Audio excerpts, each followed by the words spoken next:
I'm really starting to see the point of C'baoth in this story. To me, it's still kind of weird that Obi-Wan was just kind of like, all right, peace, bye. And like, when we first see Luke, it is important for Luke to feel like he has no guidance so that this guy can come in and tempt him that way. Right. Yeah. That makes me kind of wonder, like, what if Obi-Wan was still talking to Luke, and then suddenly C'baoth's talking to Luke, and then Obi-Wan's like, hey, get off this channel, you know, get out of here, leave him alone, he's mine. Yeah, right. If my dog Hello barks, there. I apologize. Oh, sorry. You should also apologize if you bark, Scott. Okay. Or if I interrupt. Hello there. You found the Lost Holocron, an ancient artifact of lore and legends from a galaxy far, far away.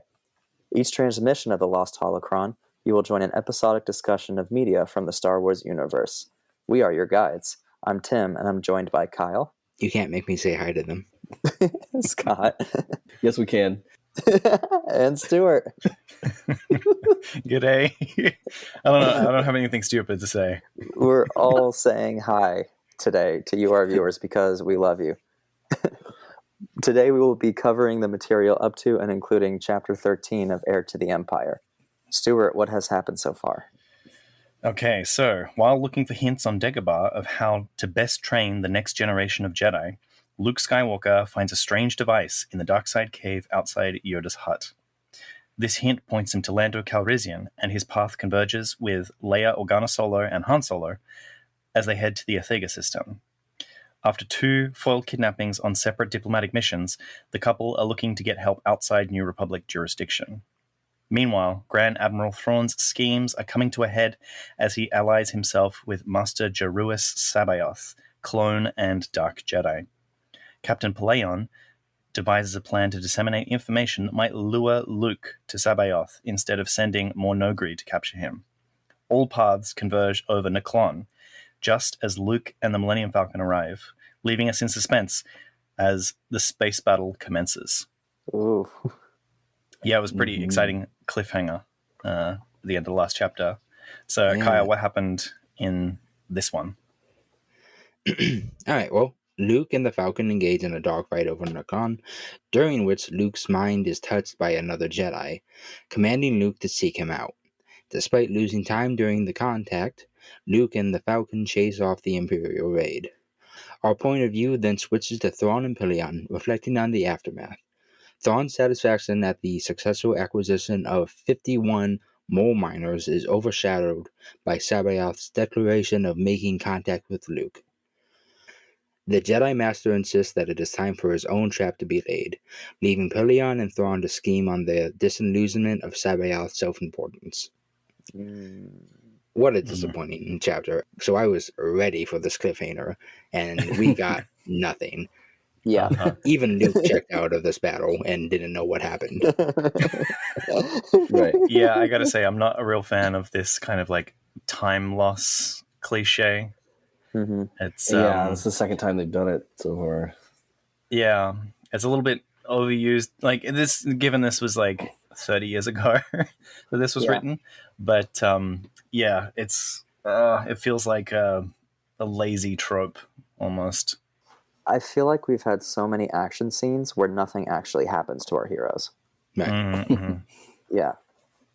I don't know. We had that one with Luke in the museum room that was pretty cool, and then he had that kind of like, cool. Oh man, I don't want to actually kill anybody in this, and then the switch gets flipped and he just has to cut everybody down. And then once he gets down to the floor, he's just there, bang, bang, bang, bang. Although that was pretty glossed over as well. Then he did the Tarzan with like the silly string one and stuff too.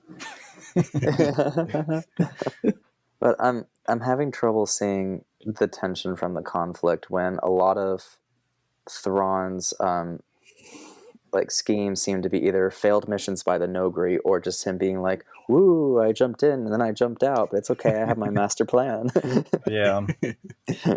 Even if it looks like a failure to us, it still seems like he's like, "Oh well, I've got a plan. I've got a backup plan. I've got it's all according to my plan." Right, but how long can you sustain that while it's dramatically interesting? Exactly. That's my concern. From his point of view, I feel like everything's been quite successful, but we haven't seen the other side where like this is really frustrating that this giant spaceship comes in, bombards their fleet, and just drops out. Yeah. So, but it doesn't help that that's like civilian and outside our point of view. Is Thrawn's military strategy basically just trolling? It seems like Seems it. like it. Hidden fate operations, also known as the troll. So one thing I was like, how did they actually take the mole miners? They mentioned like troop transports, and they were like, "Oh no, this is going to be an invasion of some kind." But I'm guessing that those were actually some sort of like something to grab the mining equipment. Yeah. I'm curious how big they are because I've seen. I'm looking at some pictures of mole miners right now, and I can't really tell how big these things are. I think in the previous chapter, not Lando, Han said that they were the size to hold about 3, and I'm forgetting the species name, but those small little kind of like pig-faced guys. Oh, Ugnaughts? Ugnaughts, yeah. So it holds Ugnaughts, about yeah. 2 or 3 Ugnaughts, which would be like just bigger than human size. So I'm guessing that it's about the size of a small car. Like a little Okay, minivan. I missed that. Minivan. Yeah, I think smaller than a minivan, smaller than a car. Yeah. Smart car? Okay. No, a clown car. Okay. Fiat. Oh, I just found a thing that says a standard mole miner is comparable to the size of a standard TIE fighter. A TIE fighter. Oh, okay. That's pretty big. Oh. Yeah. Well, I mean, if you don't include the wings, it's pretty. Yeah, small. that's what I'm wondering. Are they including the wings? I assume they are. Okay, then that's pretty big. Yeah. Okay. Because that's like, what, 3 meters tall or something? And they got 50 of them. Oh, Right. jeez, yeah. 51. 51. Yeah, 51. Yeah. One more. Yep. They're just short a pack of playing cards. They had to get that extra one just to the last little middle finger to Lando. Oh, yeah, of Uh-huh. course. Yeah. That's what the trolling strategist does.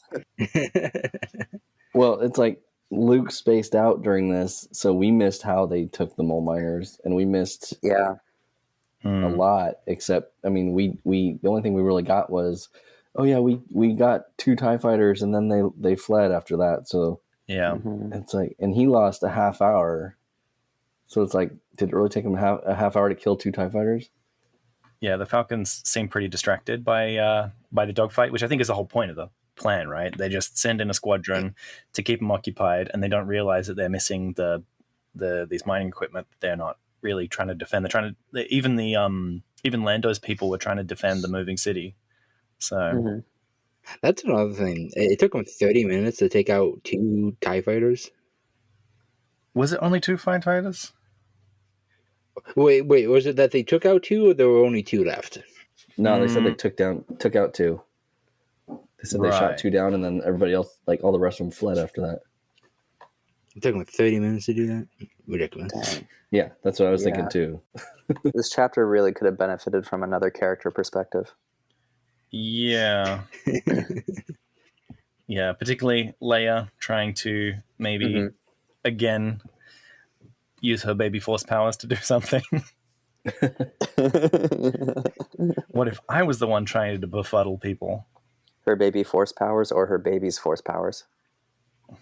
Why not both? Yeah. She's calling upon the power of the babies to. What if she her. is? Yeah. They're Wonder Twins powers, Wonder Twin powers activate. Yeah. Yeah, it says they took out 2 of them and then the rest disengaged. Oh, so they took out 2 of them? Okay, cool. Yeah. In half an hour. Yeah. Also, just the fact that Luke can just check out from killing people is a little weird. Well, and then he was like, I don't know if I should tap into their, into their minds with the Force, because it's like, I don't know if that's, dark side power or whatever. And then, but he said something along the lines like Ben and Obi-Wan and Yoda never taught him how to do anything like that. And Yeah. I don't know. Somehow he learned how to do it, and then he's kind of questioning the morality of it. So we do see in A New Hope, though, is that Ben See, Right. you don't need to see my The identification. Jedi mind trick. Right. Yeah, and then Jedi and Return of the Jedi, he does the little, the thing to the Gamorrean guard where it looks like he force chokes him, but apparently he just befuddles him or whatever. I always thought he broke his neck. Yeah, so this chapter confirms that was a befuddlement rather than a Not a bad choke. retcon. Yeah. Well, I can this is accept it. legend, so who knows if that's the actual story still. Well, it's definitely not, but I can accept it. Yeah. I do like that they use the word befuddled. Yeah, I like Yeah. that one too. It's a good one, yeah. Yeah. But if they were befuddled, then why do they go for their necks? Do you guys go for your necks when you're confused? When I'm confused, no, but when I'm befuddled, yes.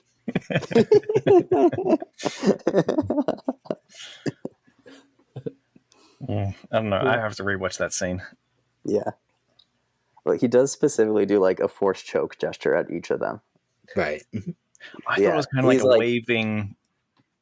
No, you see it from the other angle. His hand's like in a choking gesture. Like I'm pulling it Vader's. up right now. Yeah, with that little point Mhm. that Vader does. Yeah. So it's yeah. very specific. It's pretty specific. Yeah. Yeah. Okay. But still, not a bad retcon. Kind of clarifies Luke's morality, I guess, a little bit, that he's not just going around force choking everybody. Yeah. And I guess like it's a little different as well that he saw Obi-Wan use the Jedi mind trick on the people just to get past them. And maybe he's thinking that like that's on the morally gray side, but then in the darker side is that you are befuddling them to possibly shoot them out of the sky. So maybe that's why he doesn't kind of make that link, or that he thinks that that's a little bit different than what he's already observed from the other Jedi, the two other Jedi in his life. Force is complicated, y'all. So in the Star Wars universe, is there like moral relativism, or is it pretty black and white across the board? Oh man. I don't know, because it seems like there's a lot of gray area with the Force, but it's like you'll learn of specific Jedis doing some pretty nasty things, but oh, they're still Jedi.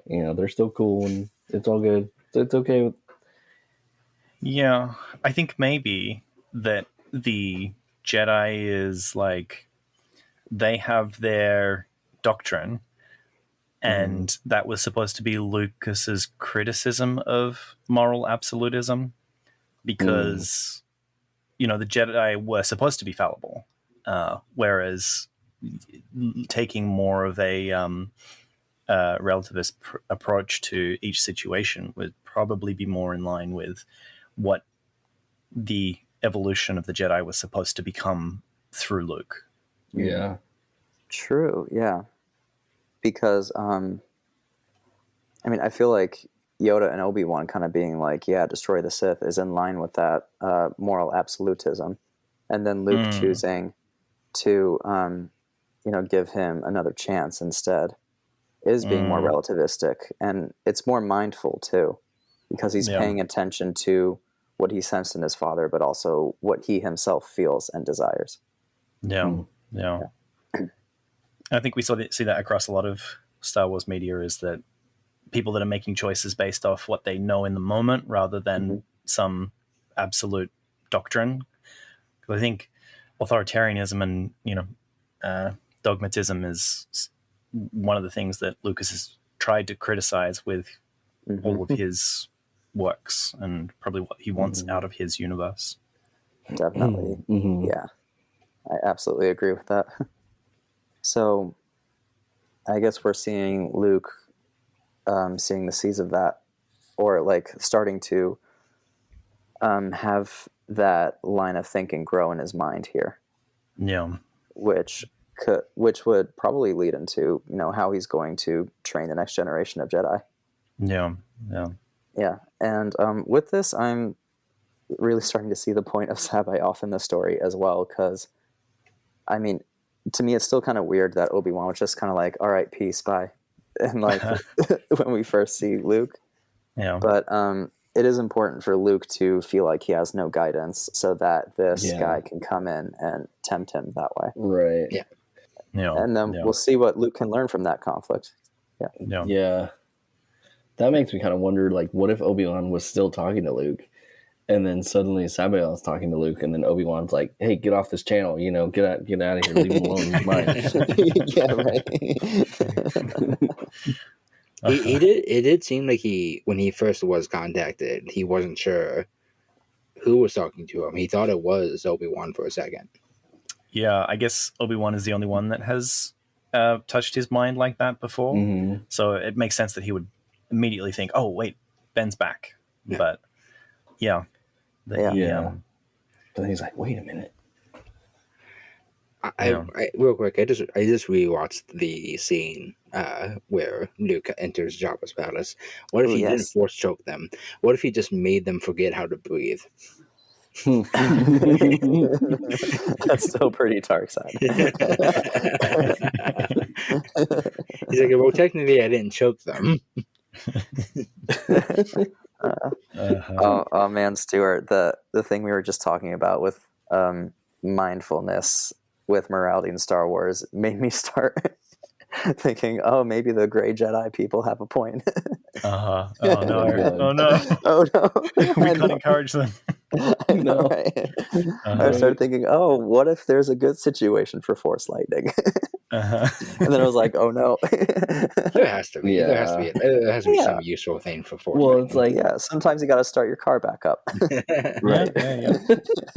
I do think that is weird that they're like, Force lightning, that's bad. Abusing someone's brain to make them bend to your will, that's not bad. No, that's okay. That's great. That's great. That's whimsical. That in some certain situations. Right. Like in the Jedi Academy game, you could actually use a cheat code to maximize your Force mind trick, your Jedi mind trick, where you could actually take over their bodies, and you could like jump off cliffs and stuff. Oh, dude, I abused that so much. Yeah, I can't tell you. And then for some reason, there was a glitch whenever you used the weapons. They were like super automatic, like way faster than they normally were. Right. I do that too. I would make them kill each other. Yeah, but also that makes me think of that same game. There's a part where Kyle goes, "Remember, there isn't inherently, what does he say? Like a force abilities aren't inherently good or evil. It's how you use them." Mm-hmm. But it's like tapping into. It's like, how do you tap into Force lightning without tapping into the dark side? Right. Yeah, I agree. Yeah. Well, I guess that depends on how it's conjured, really. Like, the intent behind it. You could peacefully will lightning into existence. Maybe they just like rub their feet on the carpet real quick, you know? I mean, what if the good version is like Yoda in The Last Jedi, where he just summons lightning from the sky, like working in tandem with nature versus doing your own thing. Being the conduit for all power. Yeah. So this space battle was a bit bunk, but then a lot of interesting stuff I felt happened between Pelleaon, Thrawn, and C'baoth. Mm-hmm. That was a really good exchange, I felt. Everybody's kind of power struggle there. I thought it was really weird that it was just a coincidence that they were all there this time. They have been on Leia and Luke's asses this entire time. And like just everywhere they went, there was like a surprise attack waiting for them. But then they were like, wait, they were there a second ago? Oh, that was what a coincidence. Mm-hmm. The one time that they didn't intend it all came together. Yeah. Yeah. You know, that might be C'baoth's meddling in the Force as well to conspire events to come together like that. That's kind of what I was thinking. Yeah, because Thrawn and Pelleaon didn't know that Luke was here in this particular battle, or whatever you want to call it. Not really a battle, but and like Thrawn's like, "What? You didn't tell me?" Yeah, particularly Pelleaon was saying, "Oh well, our intelligence says," and then Thrawn just cuts him off and goes, "No, you speak." Forget intelligence. Tell me what you know. Yeah. I liked that part quite a bit. Yeah, and I'm I was really happy to see Pelleaon make a good point.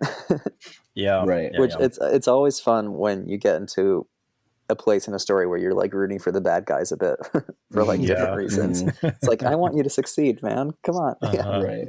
Yeah. It's like, yay, Pelleon's actually said something smart. Yeah, right. It's a little bit of like, we don't want our heroes to die, and they came up with a really good reason for why there is plot armor in this particular situation. Yep. Oh, but then that kind of points to what's going on at Wayland. We know that there are Spidey tubes, and there are Isalamiri, and apparently mole miners. Maybe they're digging into the mountain for some reason, because they did mention not wanting C'baoth to see what was happening at the mountain. Yeah. So I wonder what's there. Yeah. Like, what makes Wayland specifically so important? That's what I'm really curious to know. Yeah. Right. It seems like this backwater planet that they just found this hippie cult leader on. And yeah. But apparently there's something huge there. yeah, I have a feeling it might be the fact that you can't detect anything from space, that everything, it seems, like sticks and rocks and mud and stuff. And then inside the mountain, they couldn't detect that the Emperor's storehouse was there. So maybe something about all that, they're trying to hide some sort of high tech. Because we did mention before that the Spidey tubes are maybe like super soldier or something, like Spartan type. Well, tech. I learned a little bit more about what they actually are in their. Oh, that's interesting. Dude, you gave away the secret. Oh, sorry. Yeah, that comes later in the book. Oh no. Yeah, don't look up your plot points. Yeah. Don't look up your MacGuffins. Sorry. We'll edit that out. Yeah, so Yeah. I'm glad I didn't hear what he said. So not spoiler for me for later. I'm just gonna censor the entire for you. exchange. yeah. Yeah. Sorry, I thought you guys were like legitimately wondering. Oh, it's okay. I mean, we are legitimately wondering, but that's right. We're going to read the book to find out. So they're setting up some sort of tubes in there, and we're not sure what they do, but the Isalamiri seem particularly important to him, and he said like, we're putting Isalamiri everywhere, and we can't have him go back and find out, because like, are they going to be using him at Wayland again at the end? Because they said like, he's disposable almost. They almost said that he was disposable because they want to disabuse him of his self-importance. But so do you think like he's expendable to death, or like that he can just be caged up there later? Oh, I don't think they're going to cage. I think anyone who is expendable is expendable to death. Like, I don't think they're going to be like, okay, well, thank you for helping us. You have a nice day now. Yeah. Yeah. If he's expendable, so they want him to help them in battle, like we saw a couple chapters back. And this one as well. So if he's expendable, why would he have gone through all that trouble to do that in the first place? And don't you think he would want to keep doing that later on in the future, for future battles and such? I think Thrawn is the kind of guy that he doesn't want to rely too heavily on any one thing, because then that's if that's a single point of failure, and he doesn't have a fallback for for him. That's a weak part of his plan. I don't think he would have put all his chips on C'baoth. Yeah, exactly. He seems like the kind of guy that would want to have like multiple options, different routes of escape or whatever. Not just like, C'baoth is my only way of winning, and seems like he would have maybe the Isalamiri are there so that he can have a showdown with Luke or something on like equal footing. And if C'baoth Leia eventually gets Luke or whatever, If you were a Jedi and you found out about lizards that repel your force, do you think you'd be like, That species. I got to take that out. Time for a genocide. Honestly, it would probably give me a crisis of faith as a Jedi, because the Right? Force is supposed to like flow through everything and all that, and then you're like, oh, what are these? Yeah. These things are evil. Are we the bad guys? Does that make the lizards the good guys if we're the bad guys? Yeah. Is this how all things are supposed to be? Cue Kreia coming in. Yeah. I think maybe it would just push Kreia's point harder of like, you need to learn to be a Jedi both with and without the Force. Oh yeah. Oh yeah. I never got that far in the game, so I don't know. Kreia has like all the good points, except for when she makes a bad one, which isn't often, but it happens. Yeah. Yeah. And I like Thrawn's dismissal of C'baoth when he goes, at any rate, I suppose it's your own time to waste. You're fighting so hard to keep him, and then like, you know what? You're going to pay for your own stupidity. Yeah. Their interactions are always pretty fun. Yeah. Anyone got any final thoughts on this chapter? Not a lot happened, so not a lot of thoughts on it. Yeah, apparently not just Luke, but everybody lost a half hour in this chapter. Yeah. That's not entirely fair. Just the dogfight section. Yeah. Thrawn had a very productive half hour. He got 51 mole miners. That's true. He was productive. And C'baoth got to lay his trap as well. Which do you think that he laid some sort of like compulsion in Luke that overrides his own interests, or do you think that it was because he said like, "You will come to me, I will wait for you. The Jedi will rise again." I don't think it was like a nefarious thing. I think it's just you got to find out what that mystery is. You got to like, I gotta go. Mystery baiting, right? Luke seems very intrigued, and when you're walking down the streets late at night and you hear someone whisper from an alley, you got to go see what it is. Someone in the alley just. Pss, pss, pss. Yeah, it's like I got that rare Pokemon card. You guys, you want to come get it? Yeah. I think a big part of it is I think he just got a sense of what Luke's anxieties are right now, and so he knew what to say. Yeah, how to push his buttons. Part of his cult leader status and mentality and skill. Yeah, he's a manipulative dude. Yeah. Mm-hmm. Yeah. Well, Luke also, he really wants, I know he doesn't feel like he should be training Leia. And I don't think it's because he doesn't want to, but now he knows there's another Jedi out there, and he's just like, thank God, someone who could take the burden away. Yeah. I never meant to be a teacher. Right. Yeah, so he might be interested in contacting C'baoth to have him teach Leia because he feels like he's not very good at it. Yeah. Or at least to teach him something that he doesn't know yet.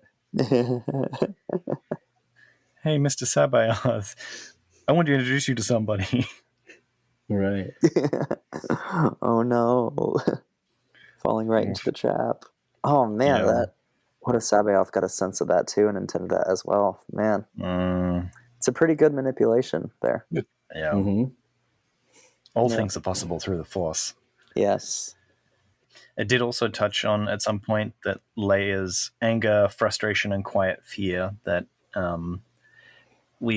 mentioned a few chapters back when Luke had the Force vision of that lady in his vision, that this is kind of hinting that Leia could also, she has those kind of quiet emotions that lead to the dark side. I wonder what dark side Leia would be like. I think it would be the hell paved with good intentions kind of. I could see that. Be like Princess Vespa from Spaceballs. He shot my hair, and just go full Rambo. The other little thing to note that I feel like more and more, like R2 seemed in the original movie to just do whatever, and he was pretty brave and just didn't care about anybody else.